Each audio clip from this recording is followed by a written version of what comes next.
we would see precisely these little Mandelbrot sets, one after another, again and again, reflecting in each of them, respectively, the pattern of the whole. Many of these things that have been planned don't work out. And I do believe that we're like children in a sandbox, essentially. And there are beings of vastly higher intelligence and vastly higher ability that essentially make sure that we could foul up the nest if we want to, but outside of the nest, not much is going to happen. And even inside the nest, we live in a very highly structured reality. This is the most intrinsic thing to awaken to on the spiritual path is so many people are living their lives thinking that it's just cause and effect on the most gross level of, like, if a human being does something, that's what happens, or if nature does something, that's what happens, but there's no other causality. And it's this magical awakening that happens when you start to see a connection between your thoughts and the manifestation that happens. That's where this is all headed.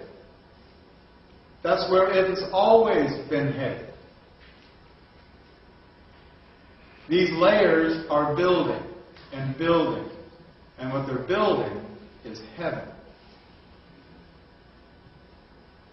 When you look at all of the things that have happened in your life that show you that there is more to life than this physical reality, there is such a positive, amazing force out there that wants you to believe that you are protected, that you are being guided, that you will be brought to the right place at the right time, you'll meet the right people, you'll hear the message. The whole species has never been unified in a harmonic standard.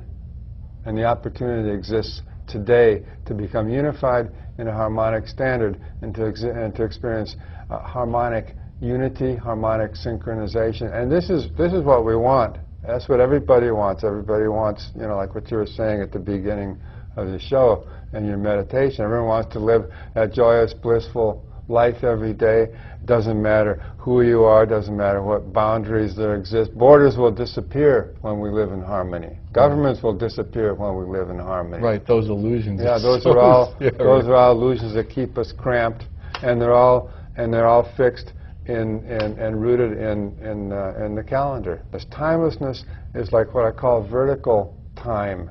Yeah, okay. Beyond religion. Yeah, but beyond all that, because it introduces a state of mind and being that allows your soul, allows your consciousness to rise and to expand and to transcend the third dimensional physical. Okay, it allows you to go into the fourth dimensional time space. And when you look at what we're talking about, a cosmic timing standard like the 13-moon 28-day calendar, when we say perpetual, that means once you introduce living on that, after a certain point, that perpetual time gets you to timelessness. Okay? Because there's no distinction. Okay? History is a function of irregular timing standards. You were chosen to come to this world, and you chose to come to this world. End of story. You are the divine system that a physical, spiritual matter, person, or being, or consciousness can move through you and manifest into this rock in the middle of a solar system. And you're here because they decided, as they're unfolding from that dimension of reality into this dimension of reality, there's nobody better than you to be able to execute that particular precise moment, whether it be once or 1,000 times, than you. So the fact that there may be anybody else on the earth just like you is 1 in 16 billion. Well, there's only 6 billion, 300 or 400 million suckers here. So guess what? You the one. You know, if we were to take a crystal glass here and we would start to put a higher vibration on that glass. It'll crack at some point. Well, the first thing it does is it contracts. Oh, I see. Interesting. It tries to hold on to itself, and then it blows open. I see. And so what you're saying is an example of the contraction of 5 sensory people, because They know something's changing. Right. They can feel. Dylan told them that about 20 folks. Right, right. Something's going on Right. here, and so they're trying to hold on to the old form.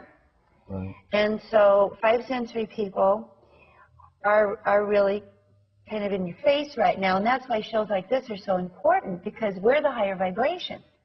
And so when people are told the world's going to hell in a handbasket and it looks as bad as it's ever been, then what we need to say is, that's only appearance. That's the contraction before we have this incredible breakthrough. And our job as light workers, our job as messengers of the new paradigm is to just keep our attention and focus and message on this higher vibration. This is the time of the big change. It changes us or we change. We can change before we get totally changed in the wrong way. Okay, it says in the Quran, it's not difficult at all for God to change, to remove you and put in other people there. Okay, it's not difficult for us to be erased from our program because we're not getting the lesson, or we can be courageous and say, oh, I think there's a point here. Let's change the program and see what happens. Shift our priorities and begin to make this shift. And I guarantee you that just the very act of getting together to make this change will synchronize and unify so many people.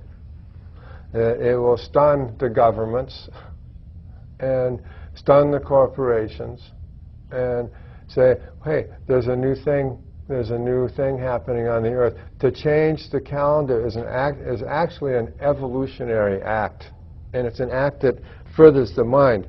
When we're talking about the harmonic standard of the 13-moon 28-day calendar, that is locked into a fourth dimensional experience of time, which actually has graduated levels and layers of elevation of consciousness that most people right now wouldn't even dream exist.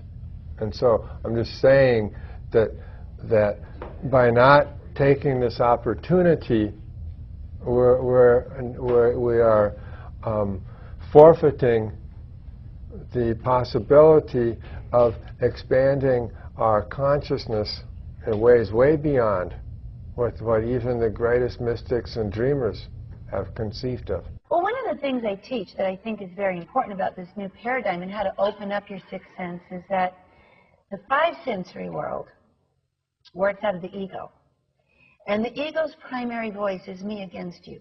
And you scare me. So, up go the...